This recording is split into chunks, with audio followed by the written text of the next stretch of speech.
Assalamu alaikum, my dear students and viewers. This is class 9, subject English, and the topic is here The Tempest. This Tempest is written by William Shakespeare. It has two parts. This is the first part. Now, before going to the lesson, we will learn who was William Shakespeare. You have already read about William Shakespeare. William Shakespeare was born in 1564 and died in 1616. He was an English poet and playwright. That means he was the dramatist and the poet. Widely regarded as the greatest writer in English language and the world's most popular dramatist. He is often called England's national poet or the Bard of Avon or the Bard. उसको the board के भी नाम से जाना जाता है और उसको इंग्लैंड का नेशनल पोएट भी माना जाता है, the board.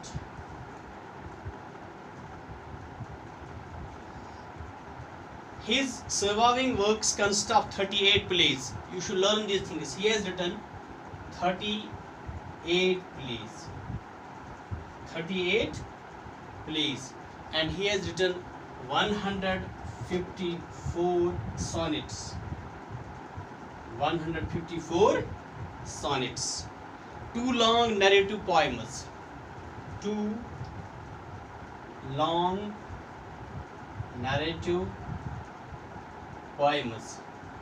So 38, how many plays? 38 plays.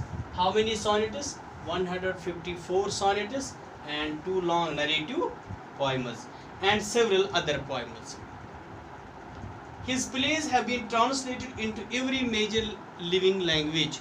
उसकी जो ये जो plays है उनको translate किया गया है दूसरे ज़ुबानों में भी and are performed more often than those of any other playwright.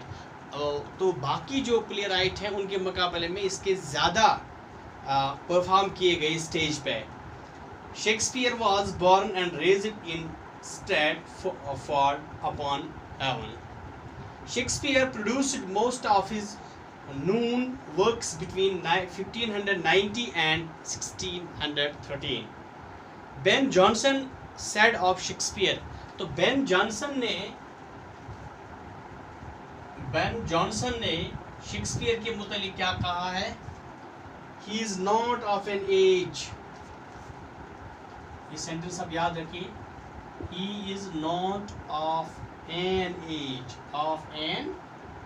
age. But for all time. All. तो इसका मतलब क्या है? Ben Jonson ने कहा शेक्सपियर के मुतालिक he is not of an age. वो खाली एक ही ज़माने का नहीं है, but for all time. His poems, his dramas that are evergreen. अगर आप आज भी पढ़ेंगे तो कब इसने लिखा है, किस सदी में लिखा है, तो आज भी वो relevant लग रहे हैं. In the modern science and technology, in this modern world, in this जब हम देखते हैं आज जदीद दौर में, तो उसकी जो राइटिंग्स है तो वो आज भी रिलेवेंट लग रही है. इसीलिए इसने कहा he is not of an age. वो किसी एक ज़माने का नहीं है, बल्कि he is but for all time. लेकिन ये हर ज़माने में उसकी जो राइटिंग्स है, उसकी जो पोएम्स हैं, वो ज़माने के मुताबिक फिट आती हैं. So far as The Tempest is concerned, The Tempest is the last play written by Shakespeare. If anybody will ask you, what is the last play of Shakespeare? You should say The Tempest. It's a beautiful play containing beautiful verses. इसमें beautiful verse भी हैं. Wisdom of thought, and the themes of repentance and reconciliation. इसमें reconciliation, हाँ, जब हम वो जुदा होते हैं फिर इकट्ठे होते हैं, and there is repentance. There is a storm, a shipwreck. तो इसमें आप पढ़ेंगे ये तूफान इधर आता है, जहाज तबाह हो जाता है, and the beautiful love story of Miranda and Ferdinand. और यहाँ एक ब्यूटीफुल लव स्टोरी भी है इस टेम्पेस्ट में, जो फर्दिनेंड और मिरांडा के दरमियान। तो if you will look 37 page number, first paragraph, on a lonely island in the sea there once lived 3 people। एक आइलैंड था, तो एक उस आइलैंड में क्या, what is an island, which is surrounded by the water by all sides. तो उस island पे 3 लोग रहते थे। कौन था? There was an old wise man named Prospero. एक वहाँ प्रॉस्पेरो था, he was an old wise man, his beautiful young daughter, और उसकी एक बेटी थी, उसका नाम था मिरांडा, that was daughter। और कौन था? and their servant Caliban, और इनके साथ इनका नौकर था servant, his name was Caliban।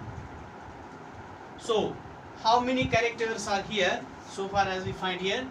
3 people, Mirinda, Prospero and their servant Caliban।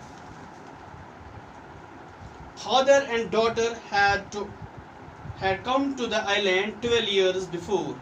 ये 12 साल पहले इस आइलैंड पे आए थे ये बाप और बेटी। and 12 years before when Mirinda was a mere baby, जब ये मिरांडा एक छोटी बच्ची थी, she could hardly be remembering having seen any human except her father।